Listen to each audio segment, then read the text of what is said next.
자, 첫 번째입니다. 젊은 사람이 유니폼을 입고 있는데 일은 하나도 하지 않더라고요. 손님이 왔는데도 쳐다보지도 않고 유령 취급을 하고는 테이블에서 신발을 벗고 의자에 다리 한 짝을 올리고 핸드폰만 보고 있더군요. 딱 보니 여기 사장님 자녀 같은데 다른 알바생은 전화 받으랴 계산하랴 음식 나가랴 정신없이 일하고 있는데 일어나지도 않고 손님이 나가도 인사도 안 하고 그럴 거면 유니폼을 왜 입고 앉아 있는 건지 정말 한심했습니다.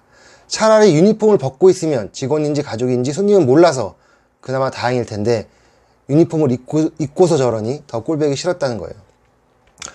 직원분들 식사 시간인지 알바생들이 밥을 먹기 시작하니까 그제서야 일어나서 호를 좀 보더라고요. 나한테 피해 주는 건 없었지만 괜히 꼴 보기 싫은 사람이었습니다. 뭐 이런 내용이었는데 이런 경우 엄청 많아요. 막 홀은 전쟁터인데 사장은 그냥 카운터만 앉아 있는 거지. 심지어는 포스에서 그 게임하는 사람도 있어요. 게임하다가 손님 계산하러 나오면 게임 내리고 막 계산해주고, 그리고 뭐 무협지 보는 사람도 있고 별 사람 다 있습니다.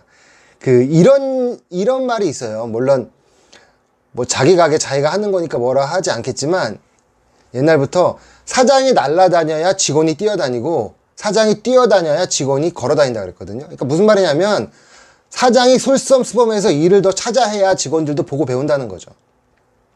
사장이 일을 안 할 거면 가게에 없는 게 도와주는 겁니다. 솔직히.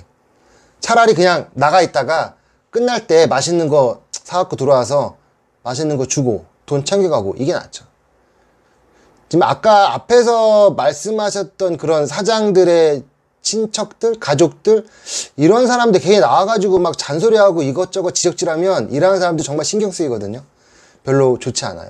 저도 한 번은 아는 형님이 설렁탕 집을 하는데 거기 가서 이제 설렁탕을 먹으러 갔어요. 갔는데 한 아주머니가 일을 너무 못하는 거예요. 못하는 수준이 아니라 말도 너무 막하고 막 테이블 번호도 헷갈리니까 음식도 막 바꿔다 갖다 주고, 진짜 심한 건 설렁탕을 갖다 주는데 손가락이 그 설렁탕 국물에 이만큼이 들어가서 거의 달까 말까 할 정도 좀 찜찜하게 음식을 갖다 주는 그런 스타일이었거든요. 그래서 저는 뭐 그 집이 모르는 집도 아니고 아는 집이니까 나가면서 이제 조심스럽게 말을 했죠. 저 형님, 저분은 일을 시작한 지 얼마 안 되셨나 봐요. 이렇게 좀 조심스럽게 말을 하려고 하는데 그 형님이 이제 좀 막 화를 내시는 거예요. 왜? 또 뭐 사고 쳤어? 막 이러더니 그 아주머니를 부르는 거예요. 여보! 집에 좀 들어가, 집에! 아, 진짜. 형수님이에요, 형수님. 나 진짜 제가 너무 창피해서 얼굴이 빨개가지고 형수님도 몰라보고, 옛날에 뵀었는데 제가 너무 민망했던 적이 있었습니다. 가족 경영 정말 잘해야 합니다. 자, 다음 내용입니다. 이거 중요해요. 한번 들어보세요. 며칠 전 저녁에 아이와 함께 짜장과 짬뽕을 시켰습니다. 그런데 제가 짜장을 비비는 사이 아이가 짬뽕을 쏟으면서 화상을 입었습니다. 아이가 화상을 입어서 소리를 지르는데 그 어느 누구 하나도 나와보지 않았습니다. 급하게 아이를 병원에 데려가서 이틀째 치료를 받고 있습니다. 나중에 거기 사장님과 통화를 했는데 사장님은 죄송하다는 말만 할 뿐 뭐 치료비나 보상에 대해서 한마디도 없었습니다.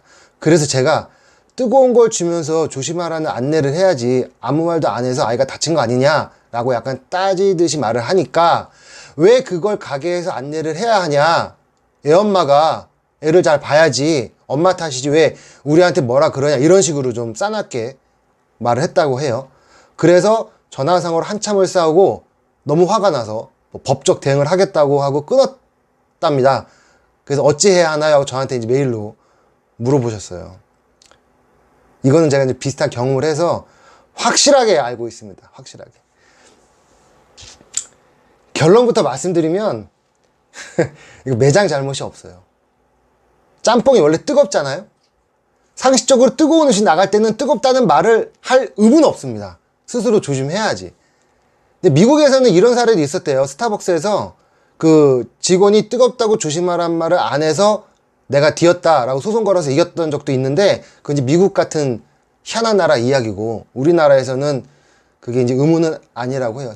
그러니까 제가 확실한 건, 예전에 제가 그 일하던 곳에서 좀 비슷한 일이 있었는데 그때는 우동이었거든요. 우동이었었는데 아이가 장난치다 우동을 엎어서 화상을 입었어요. 화상을 입어서 이제 제가 이제 막 가서 놀래가지고 이제 아이 좀 봐주고, 그 다음에 제가 안심을 시켜드린다고, 저희 매장에 이제 화재보험이 있으니까 너무 걱정하지 마시고 치료 잘 받으시면 제가 보험 처리 해드릴게요라고 이제 말씀을 드렸었어요.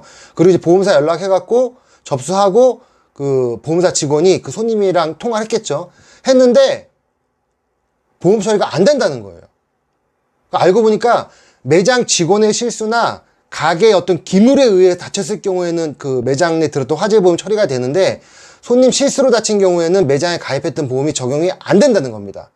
손님이 따로 가입했던 뭐 실비보험이나 그런 보험으로만 되지 매장 보험으로는 적용이 안 된대요. 그러니까 결론은 매장 탓이 아니라는 거죠. 저한테 메일 보내시던 분한테도 말씀드리고 싶은 건, 결론은 매장에서 어떤 치료비나 보상은 힘들고 그냥 개인 보험으로 처리하셔야 합니다라는 말씀을 드리고 싶네요. 안타깝지만. 그런데 애가 다쳤는데도 그 어느 누구도 나와보지 않았다는 건 좀 상식적으로 이해가 안 됩니다. 좀 너무했네요. 제가 아시는 분은 그 아까 그 상황처럼 아이가 다쳤을 때 깜짝 놀라가지고 아이를 안고 막 주방으로 뛰어 들어가서 싱크대에 찬물 틀어놓고 아이 손 헹구고, 그리고 병원까지 막 모시고 가고 막 그랬거든요. 물론 그때 막 어수선하고 막 손님도 막 그냥 나가기도 하고 직원도 없었으니까 거의 낮장사를 망쳤다고 했는데, 그래도 이제 그렇게 하니까 좀 속이 편했다고 하셔요. 근데 알고 보니까 그 애기 엄마가 그 동네에 되게 유명한 블로그였어요. 그리고 동네마다 블로그 있잖아요. 뭐 길동 지킴이, 무슨 뭐 장안동 사랑, 이런 식으로 블로그 만든 아주머니였는데, 거기다가 이제 그 가게에 홍보를 많이 한 거죠. 뭐 칭찬도 하고 막 하니까 댓글들도 막 달리고, 그래서 새로 이사 온 사람들이 이 동네 뭐가 어디가 좋아요? 맛있어요? 어디 가면 좋아요? 막 이러면 그 아주머니랑 그 이제 블로그 그 매니아들이 항상 그 집을 추천해주고 많이 찾았다는 그런 훌륭한 이야기가 있습니다. 그러니까 그분이 결국 홍보대사가 되신 거죠. 그러니까 이런 것 같아요. 제가 저번에도 한번 말씀드렸는데, 위기가 오면 그게 기회인 것 같아요. 그래서 너무 당황하지 마시고 할 수 있는 건 다 해주시는 게 좋습니다. 뭐 당장은 아니겠지만 그렇게 꾸준히 덕을 쌓으면 돌아오지 않을까요? 여러분들은 그렇게 덕을 쌓으십시오.